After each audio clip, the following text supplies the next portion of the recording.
यहाँ पे हमने एक पॉइंट ऑब्जेक्ट कंसिडर किया था, there was a point object over here, okay. ये पॉइंट ऑब्जेक्ट का जो पार्ट है इंसिडेंट रे, वो यहाँ पर जाकर गिर रहा था कहीं पर, ठीक है। Now what we have consider two rays, one is this and one is this. अब ये सारे रेज जो हैं वो जाकर यहाँ से रिफ्रैक्ट, ऑफ कोर्स ये रिफ्रैक्ट होगा। If I consider this as n1, ये जो है I will consider this as n2, ये रिफ्रैक्ट होगा। I am considering n2 is greater than n1, so ये जाकर बेंड होकर किसी एक पॉइंट पर गिरेगा जहां पर आपका इमेज बनेगा, okay. Now if you draw the normal over here, अगर आप नॉर्मल ड्रॉ करो तब कैसा ड्रॉ करोगे? How will you draw the normal? Slant. Yes, something like this, ठीक है। और आप इसको जहां ज्वाइन करोगे, where you will join this normal, that will be the radius of curvature of your, that will be curvature of your this particular part, okay. Now this is about the refraction from a single surface. इसमें क्या problem आ रही है खुशी आपको? Miss इसका एक बार ये derivation बताओ ना, मैं नहीं थी लेक्चर में। अच्छा, आप नहीं थे लेक्चर में, ठीक है, यस। चलेगा।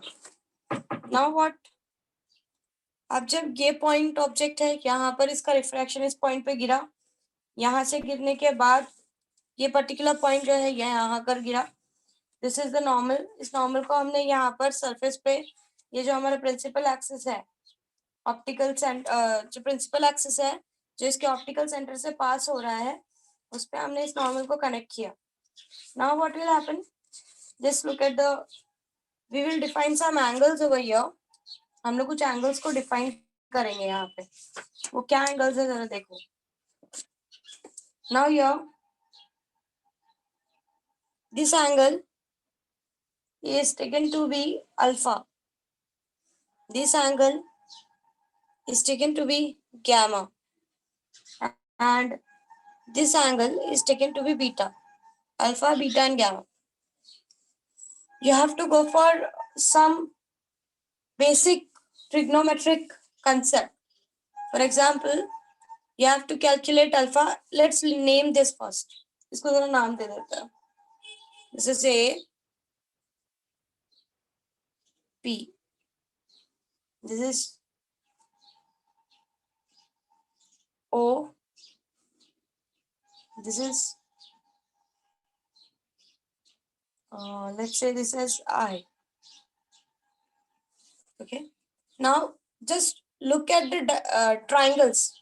What will be your alpha? Alpha क्या होगा? First we will write the Snell's law. N1 sin of I is equals to N2 sin of I. Now what will be alpha here? Tell me alpha. In triangle AOI. Yeah, no, don't go for AOI. Go for in triangle AOP. Alpha क्या होगा बताओ? In triangle AOP, what will be the alpha? AP upon OP. AP upon OP. Yes. So sin of alpha is equals to, sin of alpha ले सकते हो, but since I am saying alpha is very small, so I will directly go for alpha. So alpha is equals to AP upon OP. Wait for a while, I'll change the pen.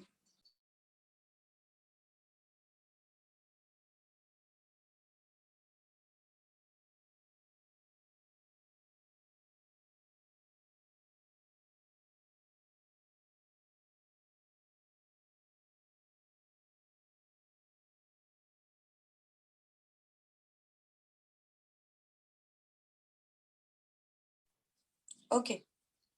So we got alpha as AP upon OP. What will be beta now? AP upon PC. Beta will be AP upon PC. And what will be gamma? AP upon PI. Yes, it is AP upon PI. Similarly, we are simply going for your trigonometric conditions. Nothing else we have done. Now, this OP is your object distance, which is taken to be U.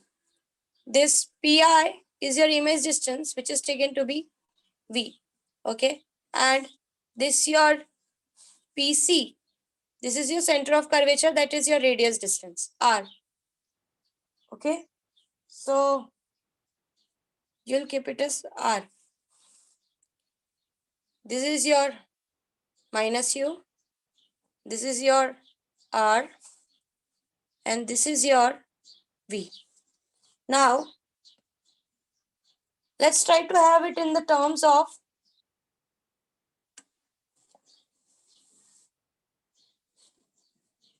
Snell's law. Now, n1 sin of I को मैं simply I लिखती हूँ और n2 sin of I को मैं simply R लिखती हूँ. Okay. Now what Yes. we are going to substitute this particular angles inside this part, and what you will find, according to the I and R condition, if this is I and if this is R. Okay, so what will be the I according to exterior angle triangle?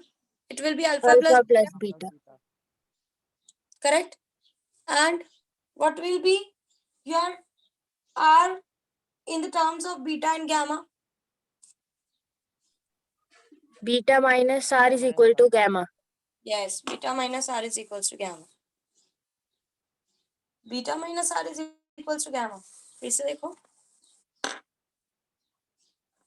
Beta minus gamma is equal to Beta minus gamma is equal to R. Yes. So you got I as alpha plus beta and R as beta minus gamma. This is the condition you're getting. You have to substitute alpha, you have to substitute beta, you have to substitute beta, you have to substitute gamma. And in the places of I and R, you have to just write these things and you have to find, and you will go to the conclusion that you are getting the equation as n2 minus n1 by R is equals to n2 by V minus n1 by U. This is what you get. Samjha? Yes, miss. Yes, yes. Yeah. Thank you. या निकिता, आपको क्या हुआ? आपको कौन सा doubt है?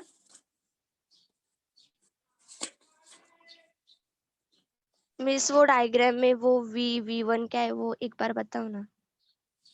अच्छा, okay.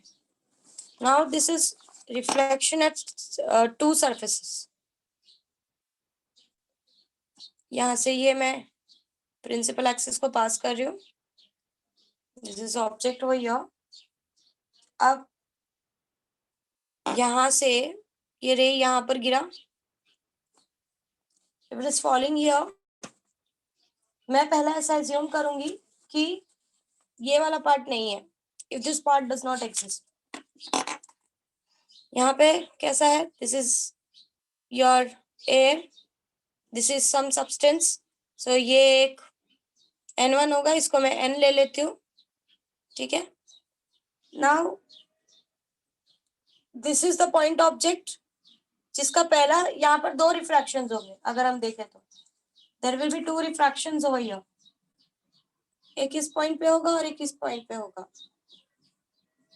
Now जब ये पहला इस पॉइंट पे होगा तो मैं ये एज्यूम करती हूँ कि ये वाला पॉइंट यहाँ पे प्रेजेंट नहीं है. It is not present here. Okay, जैसे हमारा सिंगल सरफेस में हुआ था. याद है आपको सिंगल सरफेस? अभी मैंने ऊपर बताया. यस. सिंगल सरफेस का होगा तो आपका इमेज कहीं पर दूर पर जाकर बनेगा. Let's draw that with a dot, क्योंकि सच में वो ऐसा बन नहीं रहा है. ठीक है. अगर ये वाला सरफेस नहीं होता तो आपका इमेज कहीं यहाँ पर आकर बनता. ठीक है. ये आपका ऑब्जेक्ट डिस्टेंस हो जाता और ये आपका इमेज डिस्टेंस हो जाता, जिसको मैं V1 बोलती हूँ और इसको मैं U बोलती हूँ. ठीक है. नाउ पहला कंडीशन में क्या होगा कि आपको स्नेल्स लॉ लिखना है, n1 sin of i is equals to n2 sin of r, या फिर स्नेल्स लॉ नहीं, डायरेक्टली हम लोग ऊपर का फॉर्मूले का यूज करते हैं जो हमने स्फेरिकल सरफेसेस के लिए बनाया। हमारा जो फॉर्मूला है रिफ्रैक्शन एट सिंगल सरफेस, उसको हम क्या करेंगे, हमको इसको यूज करना है n2 minus n1 by v and u। अब हमेशा याद रखना है कि जहां से लाइट इंसिडेंट हो रही है उसको n1 लेना है और जिसके अंदर जा रही है उसको n2 लेना है। अब यहाँ से लाइट इंसिडेंट हो रही है तो ये मेरा n1 होगा और ये मेरा n जो है ये मेरा n2 होगा, ठीक है। सो n2 that is n minus n1 by r। अब हम लोग ये वाला सरफेस ले रहे हैं तो इसका रेडियस ऑफ कर्वेचर इस साइड आएगा, सिंपली r, इसको r1। अब यहाँ पे r के टर्म्स में आप r1 और r2 लोगे क्योंकि यहाँ पर दो सरफेसेस है ना, ये वाले सरफेस के लिए अभी हम एज्यूम करें ये नहीं है बट आगे ये आएगा, तो दोनों सरफेसेस के पास अपना अपना रेडियस ऑफ कर्वेचर है। तो ये वाले सरफेस का मैं r1 लेती हूँ और ये जो दूसरा वाला सरफेस है मैं इसका r2 लेती हूँ। आपको समझा मैंने क्या कहा? Yes. नाउ अभी हम ये वाले सरफेस के लिए लिख रहे हैं, सो यहाँ पर हो जाएगा n minus n1 by r is r1 is equals to n, मैंने इसको v1 लिया है तो n by v1 minus n1 by u। समझा आपको मैंने क्या कहा? कैसे? Yes. बट अब आप मुझे बताओ कि यहाँ पर आप u पॉजिटिव लोगे कि नेगेटिव लोगे? Negative. No, yes you negative लोगे, बट ये फॉर्मूला ऑलरेडी हमने यही सरफेस कंसिडर करके बनाया है तो इस फॉर्मूले में आपको नेगेटिव लेने की जरूरत नहीं, ये आया ही फॉर्मूला इस सरफेस को कंसिडर करके है, तो यहाँ पर फिलहाल आपको नेगेटिव लेने की जरूरत नहीं है। जब आप दूसरा वाला करोगे उस समय आपको साइंस का थोड़ा ध्यान देना पड़ेगा। ऊपर जब हमने ये सरफेस, इसी सरफेस को कंसिडर करके हमने ये फॉर्मूला डिराइव किया, करेक्ट, और यहाँ पे ऑलरेडी हमने यू नेगेटिव ले लिया था तो ये हमारा जनरल फॉर्मूला है इस सरफेस के लिए, ठीक है। सो नेक्स्ट पार्ट, अब इसके लिए हमने ये वाला फॉर्मूला लिख दिया पहले वाले पार्ट के लिए, दूसरे वाले पार्ट के लिए लिखते हैं। अब मुझे पता है कि अगर ये सरफेस नहीं होता तो इमेज यहाँ बनता, पर अगर ये सरफेस है तो इमेज यहाँ नहीं बनेगा। सिंस ये जो रे है, ये जो इंसिडेंट, ये जो रे है अंदर की तरफ घुसी है, ये रे इसका दो बार इंसिडेंस होगा, एक बार यहाँ पर होगा और एक बार यहाँ होगा, और ये दोनों रेज मिलकर इसको और बेंड कर देंगे, बेंड करके ये रे कहीं यहाँ पर जाकर गिरेगी, मतलब आपका रियल इमेज यहाँ बनने वाला है। This will be a real image which I will say as V. मतलब अगर ये सरफेस नहीं होता तो आपका इमेज जैसे ऊपर हमने देखा था यहाँ बनता, बट अब ये सरफेस है दूसरा वाला तो वो उसको यहाँ तक नहीं लेके जाता है, वो इसको यहीं पर बेंड कर कर यहाँ पर रे बना देता है। This is how it goes. तो हम क्या बोलेंगे, अब हमको ऊपर का फॉर्मूला लिखना है, हम क्या करेंगे, अब ये वाला बात हमारा खत्म हो गया, हम ये लेंगे, ये हमारा इंसिडेंट रे है क्योंकि ये इंसिडेंट रे इस पे गिरा, यहाँ से रिफ्रैक्ट हुआ, अब ये वाला, ये जो रिफ्रैक्टेड रे था अब इस सरफेस के लिए वो इंसिडेंट रे का काम करेगा। So this is incident ray. दूसरी बात ये कि अगर मैं इस इंसिडेंट रे को, अगर कोई पर्सन यहाँ पर खड़ा है और वही इस इंसिडेंट रे को देख रहा है कि भाई इंसिडेंट रे यहाँ पे गिर रही है, तो और उसको ये पीछे की कोई कहानी नहीं पता, ये वाला पार्ट उसको नहीं पता, तो उसको लगेगा कि ये जो इंसिडेंट रे है ना ये कहीं यहाँ से आ रहा है उसको, क्योंकि आपको पता ना आपकी आंखों को जो दिख रहा है वो कंसिडर करेगी। उसको अगर ऐसा लग रहा है ये जो है ये ऐसा थोड़ा बेंड हुआ है, ये यहाँ से कहीं से आ रहा है, तो उसको ऐसा लगेगा कि ऑब्जेक्ट कहीं यहाँ पर रखा है, तो ये जो ऑब्जेक्ट, ये जो इमेज बन रहा था ना इस सरफेस का, वो हमारे इस सरफेस के लिए वर्चुअल ऑब्जेक्ट का काम करेगा। वर्चुअल का मतलब है हमें ऐसा फील हो रहा है कि वहां पर वो एज अ ऑब्जेक्ट है, सच में वो वहां पर नहीं है। तो यहाँ पर आपका ऑब्जेक्ट डिस्टेंस सेकेंड वाले के लिए जब आप लिखोगे तो आपका ऑब्जेक्ट डिस्टेंस क्या हो जाएगा निकिता? V1. V1। आपका इमेज डिस्टेंस क्या है बोलो, नया V. इमेज, यस, और आपका R क्या होगा? R2. यस, क्योंकि अब हम इस सरफेस, बट आप मुझे बताओ नेगेटिव आर लोगे या पॉजिटिव आर लोगे? ये पूरा आर है, नेगेटिव लोगे या पॉजिटिव लोगे? Negative negative. यस, क्योंकि इसका रेडियस ऑफ कर्वेचर इस साइड जाएगा, तो इट विल बी -r2। समझा? एंड फिर आप वापस से ओके, एक और बात, ये सारी बातें तो क्लियर हो गई। अब n1 n2 की बात करते हैं। इंसिडेंट रे किसमें है? n के अंदर, तो हमारा n1 जो हमारा फर्स्ट रिफ्रैक्टिव इंडेक्स हो जाएगा वो कौन सा हो जाएगा? n1 की जगह पे आप कौन सा N डालोगे? n डालेंगे। N1 हाँ यस हाँ, n डालेंगे। और n2 की जगह पे हम क्या डालेंगे? वापस ये एयर में आ रहा है ना, यस इसके वजह से ही आ रहा है ना वापस, तो n2 की जगह पे हम क्या डाल देंगे? N1 समझा? Yes n1 will become n, क्योंकि इसके अंदर अब इंसिडेंट रे है दूसरे वाले सरफेस के लिए, और n2 के लिए it will B n1। So now इस तरीके से आप सब्स्टिट्यूट करोगे, दोनों को ऐड करके आपका आंसर आएगा। समझा? आपको सारा डायग्राम क्लियर हुआ? यस ओके, किसी और को कुछ डाउट है? यहाँ पर किसी और को कुछ डाउट है स्टूडेंट्स? अदरवाइज मैं आगे बढ़ूं?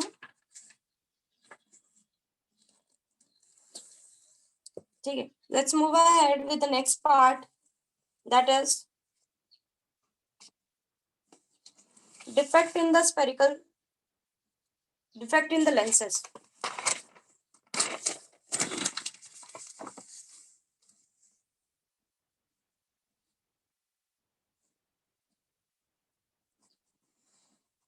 अच्छा, आपको मिरर का डिफेक्ट्स याद है students?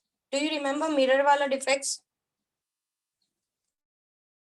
You people remember mirror वाला डिफेक्ट्स? Yes. Yes.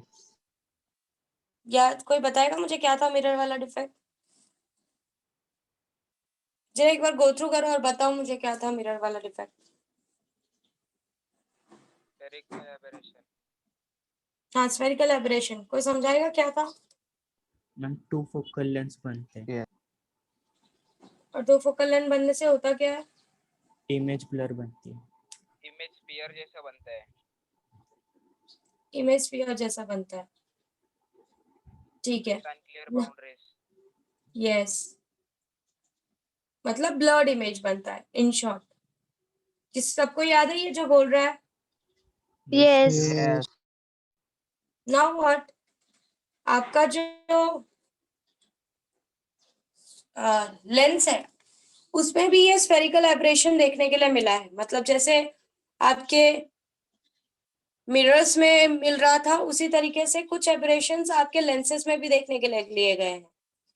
जैसे कि फर्स्ट ऑफ ऑल हम लोग ये कंसिडर करके हम लेंस यूज करते हैं कि हमारा लेंस बहुत थिन है। ये बात मैंने शायद पहले भी आपको बताई होगी कि whenever we used to do this, we always consider that our lens is thin. अगर हमारा लेंस थिन नहीं होगा तो हम लोग वो जो कंडीशंस है वो हम यूज नहीं कर सकते। Okay, now in your lenses there are mostly two types of defects are observed. The first one is chromatic aberration.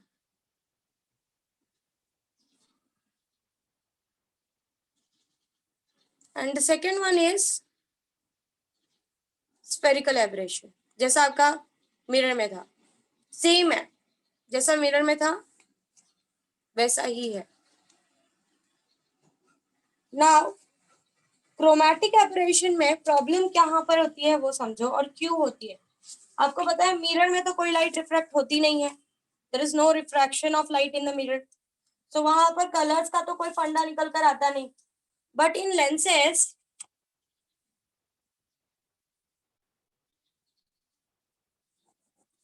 आपका लाइट रिफ्रैक्ट होने की वजह से, if I am let us consider I am considering an convex lens, अब इससे जब light pass होती है तो लाइट जो है ये अलग अलग कलर्स में रिफ्रैक्ट होती है, और जब ये अलग अलग कलर्स में डिस्पर्स होती है आपको पता है ये एंगुलर डिस्पर्शन क्रिएट करती है। और एंगुलर डिस्पर्शन क्रिएट करने की वजह से यहाँ पर हमारे फोकस में थोड़ा प्रॉब्लम हो जाता है। मतलब सारी की सारी जो लाइट है, जैसे कि जो व्हाइट लाइट है, वो आपको पता है कि it consist of 7 colours. So सारे कलर्स जो होते हैं बाय यूजिंग द लेंसेस, थोड़े थिक लेंसेस जब आप यूज करते हो, when you take a thick lenses, हमने जो एक्सपेरिमेंट्स किए हैं सब थिन लेंसेस के लिए हैं। When you take a thick lenses, होता ये है कि सारे कलर्स के लिए फोकस एक पॉइंट पर नहीं आता। जैसे आपको पता है कि as I said your white light consist of 7 colours, okay. So वो जो सातों के सातों कलर है ना, वो उस पर्टिकुलर पॉइंट पे नहीं आते, मतलब एक ही पॉइंट पे वो फोकस नहीं होते। आपका रेड कलर का अलग फोकस होगा, आपका वायलेट कलर का अलग फोकस होगा, जिसकी वजह से जो इमेज आपको एक पॉइंट इमेज की तरह मिलनी चाहिए, वो एक बहुत बड़ी सी ब्लर्ड इमेज मिलेगी। कुछ समझ में आ रहा है मैंने क्या कहा? कुछ समझा? Yes. Now, if I consider a convex lens and if I consider a concave lens, इन दोनों लेंसेस को मैं इस तरीके से एज्यूम कर सकती हूँ कि this convex lens is made by 2 prisms जो कि उनके बेस से स्टिक किए हुए हैं। This is a convex lens. This is made by 2 prisms which are connected by the base. And इसको थोड़ा थिन अगर कंसीडर करें, इफ आई कंसीडर कि मिडल वाला पार्ट बहुत थिन है, so I can consider this lens as the here the lens is considered to be made from the 2 prisms which are connected at base, and this lens is considered to be made from the 2 prisms which are connected at the vertex पे connected है. So this is how you can consider the things and you can move ahead. Okay, they can behave like a prism. Now if I consider a thick lens, as I said that when a light is passing from a thick lens, जब light thick lens से पास होती है, when it passes from a thick lens, तो exactly होता क्या है, चलो देखते हैं।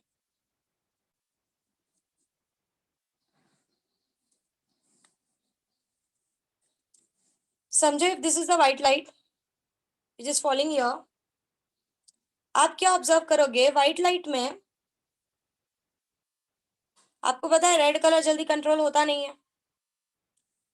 रेड कलर कहीं दूर जाकर एफआर बनाएगा, फोकस करेगा।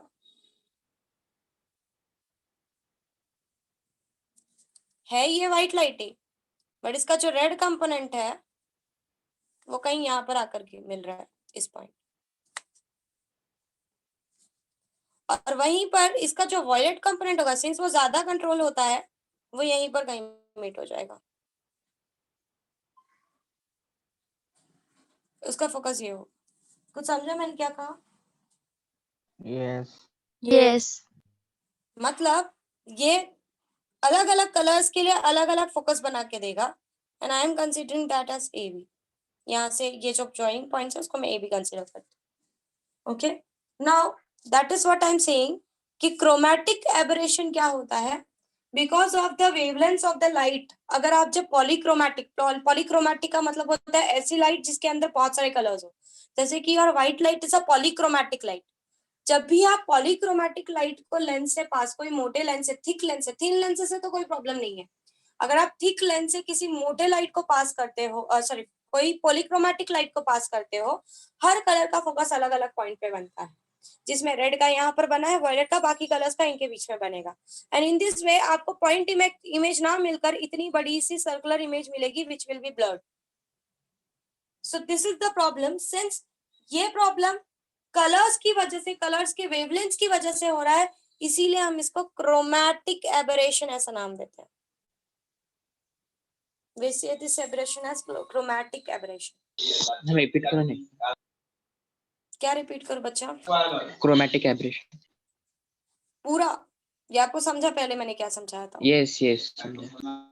Since it is, see Shubham, it is due to the color of the, when you take a polychromatic light, it consists of 7 colors. Okay, poly का मतलब ही है बहुत, chromatic का मतलब है colors.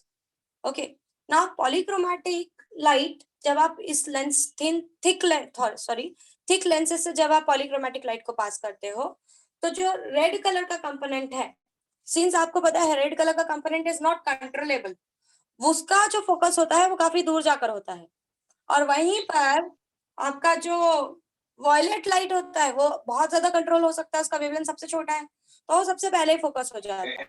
सो सिंस ये कलर की वजह से ये प्रॉब्लम क्रिएट हुई है, वेवलेंथ कलर के वेवलेंथ की वजह से ये एब्रेशन क्रिएट हुआ है, इसी वजह से हम इसको क्रोमैटिक एब्रेशन ऐसा Yes, नाम yes. देते हैं। समझ में आया? Yes. Okay. Now there are two parts in this chromatic aberration,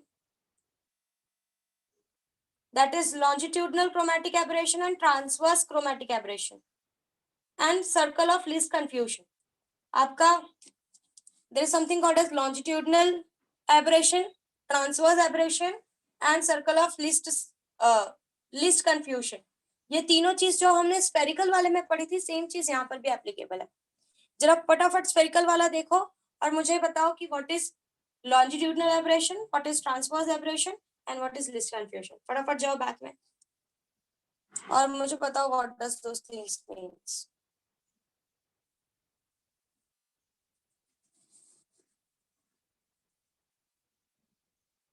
कोई भी बताएगा, जल्दी करो, नींद से उठ जाओ। The distance of marginal focus and principal paraxial focus is measured as longitudinal aberration. Same आपका यहाँ पर भी एप्लीकेबल है, same part. Can anyone explain मैंने क्या बताया था कि ये क्या होता है? कोई मुझे बता सकता है? कोई समझा सकता है जैसे मैंने समझाया था? Anyone will try? Shubham? Yes. Yes, miss. Run दे शुभम, तेरा बैक में बहुत नॉइज है, मैं किसी और को बोलती हूँ। Devika, are you there? Devika, Kinjal, कोई है यहाँ पे? किंजल? ओके, देविका नींद से उठ जा बच्चा। उठी हूँ मिस। ओके, समझाओगे मुझे what is longitudinal aberration? Longitudinal aberration. longitudinal aberration क्या होता है बताओ जल्दी जल्दी। चलो किंजल, मना लिया, आप लोगों को भी ट्राई करना है तो रेडी रहो आप अपने साथ। देविका से पहले पूछते हैं what is longitudinal aberration। Devika, थोड़ा सा ब्रेन को एक्टिवेट करो, मॉर्निंग में आपका ब्रेन बहुत ज्यादा एक्टिवेटेड रहना चाहिए।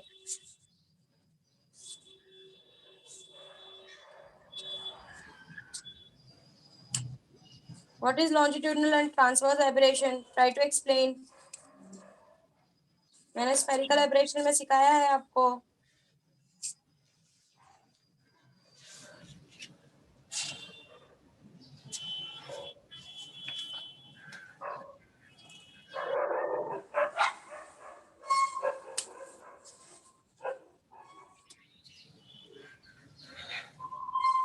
अच्छा, ट्रांसवर्स एब्रेशन सिखा दो, लॉन्जिट्यूडिनल नहीं है शायद, यह है मिस। है तो समझाओ जल्दी।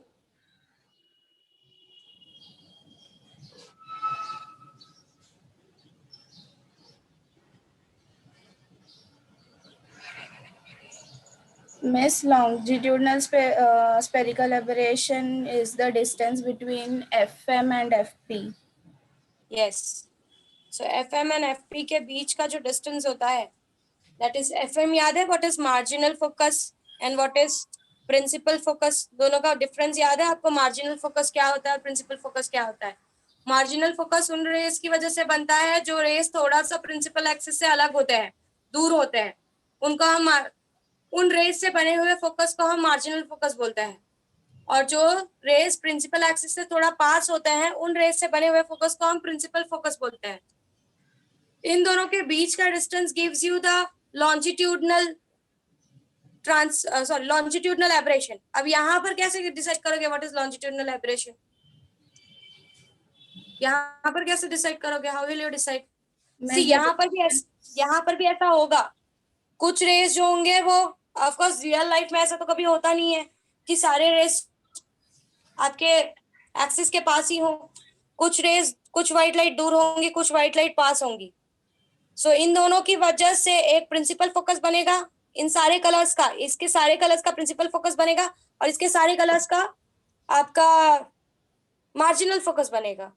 दोनों के बीच का जो डिस्टेंस होगा दोनों फोकसेस के, इस व्हाइट लाइट के सारे कलर्स के प्रिंसिपल फोकस के प्रिंसिपल फोकस से और इस व्हाइट लाइट के सारे रेज के प्रिंसिपल मार्जिनल फोकस से जो भी डिस्टेंस होगा दोनों के बीच का, that is what is called as the longitudinal chromatic aberration. समझा? ये व्हाइट लाइट है, ये प्रिंसिपल। क्लियर हो रहा है मैं क्या बोल रही हूँ? Are you clear what I am trying to say? कुछ समझ में आ रहा है? Yes, miss. हमने एबरेशंस में देखा था हमारे पास दो टाइप ऑफ फोकस होते हैं। एक फोकस होता है that is called as marginal focus. Marginal focus उन रेज की वजह से बनता है जो प्रिंसिपल एक्सिस से थोड़ा दूर होते हैं। This is your principal axis. ये आपका ये लाइन जो है ना, जो बीच का लाइन है, ये प्रिंसिपल एक्सिस है। इससे जो दूर वाले रेज आकर लेंसेज पे या मिरर्स पर गिरते हैं, जो प्रिंसिपल एक्सिस से दूर रेज होते हैं उनको हम मार्जिनल एक्सिस बोलते हैं, क्योंकि ये मार्जिन से एंड ऑफ द लेंसेज पे गिर रहे हैं। मार्जिन का मतलब होता है एंडिंग। नाउ मार्जिनल रेज से जो फोकस बनते हैं that is called as marginal focus. और जो रेज इस प्रिंसिपल एक्सिस से थोड़ा पास होते हैं उनसे जो फोकस बनते हैं that is called as principal focus. और लॉन्जिट्यूडनल एबरेशन का मतलब होता है कि इस रे से बना हुआ, ये मार्जिनल रे से बना हुआ फोकस और प्रिंसिपल रे से बना हुआ फोकस, इन दोनों के बीच का, इन दोनों के फोकस के बीच का जो डिस्टेंस होगा that is your longitudinal aberration. Students, are you clear what I am trying to say? Yes. Are you clear what I am trying to say? Yes. Okay. Next what? Explain transverse aberration. Shubham और खुशी को छोड़ के बाकी किसी को कुछ समझा? देविका को भी समझा होगा। बाकी लोग? Yes. Yes. अच्छा, ये 4 लोग और जागे और बाकी के लोग? Yes. 110 में से सिर्फ 7 जाग रहे, बाकी सब सो गए। हाँ, उठ जाओ। मोहन प्यारो, सुबह हो गई। Kedar, Ashwini, good morning. अरे गुड मॉर्निंग बोलने के बाद भी गुड नाइट वाला फील ले रहे हो बैठ के। तुम लोग लेक्चर मॉर्निंग में नहीं होता क्या? होता है। होता है कभी कभी। तो इसलिए हैंग्ड हो क्या एकदम? जैसे सर्वर हैंग हो जाता है वैसे हो गए हो क्या रात भर सोने के बाद? नो। मैम रिस्टार्ट होने को टाइम लगता है। No. तुम लोगों को पता है किसी भी चीज को रिस्टार्ट करने में बहुत फ्यूल जाता है। लाइक अगर आपका पास एक ट्रेन है, आपको उसको रिस्टार्ट करना है या आपको स्टार्ट करना है उसको, तो उसमें बहुत फ्यूल जाता है। चलने के लिए उतना फ्यूल नहीं लगता जितना उसको स्टार्ट करने के लिए लगता है। That is always true. So वैसे हमारे ब्रेन के साथ भी है, उसको थोड़ा परेशान करना पड़ता है उसको सुबह सुबह चलाने के लिए। And once it starts running, फिर वो अपना काम करना शुरू कर देगा एक्टिवली, विच आई एक्सपीरियंस। मैं खुद उठने के बाद 2 मिनट हैंग्ड में रहती हूँ, भाई क्या करना है। Okay Asmita, are you there? जागे हो कि सो गए? अरे है ही नहीं ये लड़की। जाग गई? बोलती जाग गई। अस्मिता जाग गई? जाग रहे हो कि जाग गई? अच्छा उठे हो, जाग रहे हो। Okay okay. अस्मिता मैंने कुछ समझाया, कुछ सुना तुमने? मैंने मार्जिनल और फोकस, प्रिंसिपल फोकस के बारे में कुछ बताया, जरा बताना मुझे क्या बताया।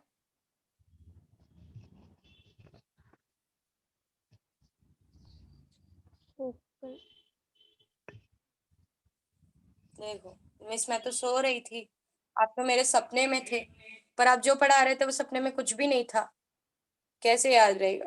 What about other people? मैं पहले कैमरा ऑफ करती हूँ और जो लोग सो रहे हैं जरा आज उनको मैं जगाती हूँ। पेरेंट्स तो बेचारे रोज ही जगाते हैं।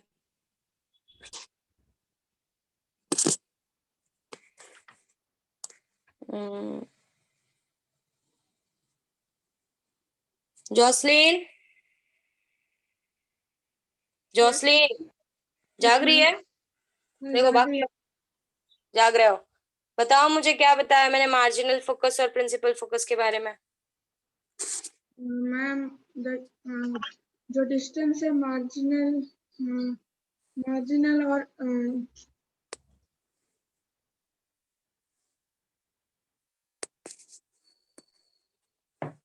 मार्जिनल फोकस और उसको लॉन्गिट्यूडनल क्रोमैटिक एब्रेशन बोलते हैं। अच्छा, ऐसा तो मैंने कुछ नहीं ऐसा बताया मैंने स्टूडेंट्स जो लोग जाग रहे थे। No No. No. जोसलीन मैंने अभी समझाया, पहले मुझे ये समझाओ Jocelyn, what is marginal focus? Ma'am जो व्हाइट लाइट के वहां से पास होता है और जो फर्स्ट वो पॉइंट को बोलते हैं। जोसलीन नींद से उठ जा, मैंने ये नहीं समझाया। तुम लोग लेक्चर सुन के भी आधा लेक्चर में ब्लर्ड रहते हो तो कैसे चलेगा? कंसेप्ट कैसे क्लियर होंगे आपके? हाँ,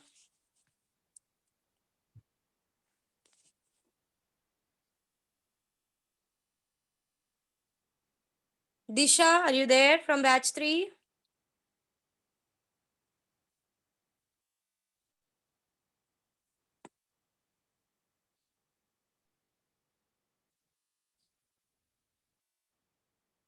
Disha, are you there from batch 3?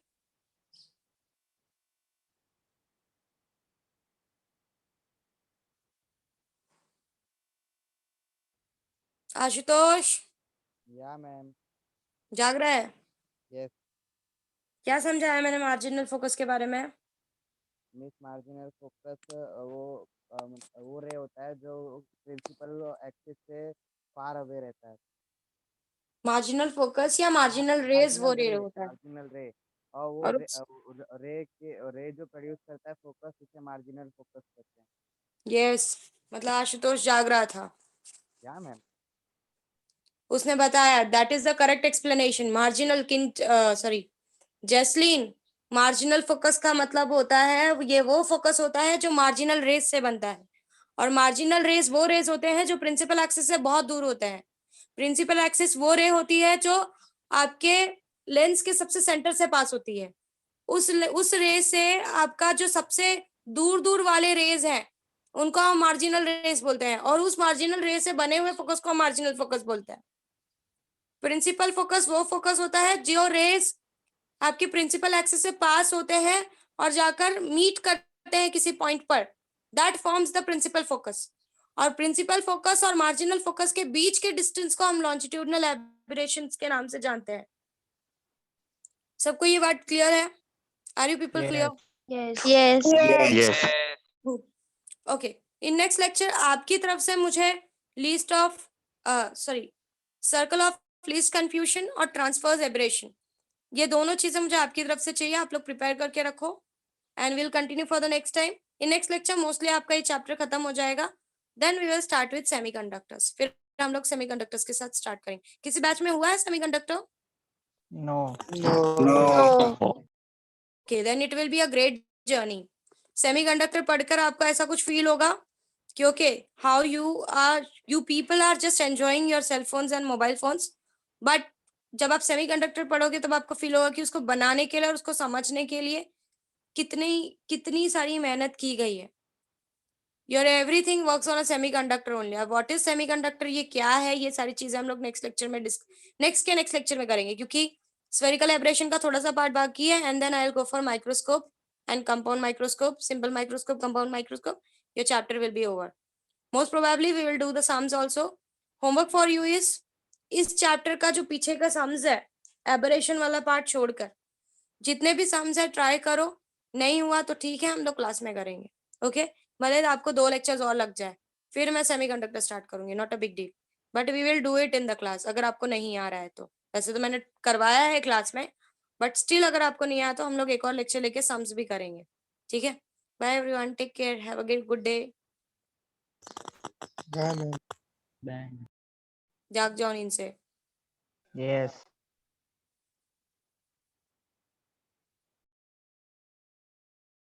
Host, are you there? Pratibha ma'am,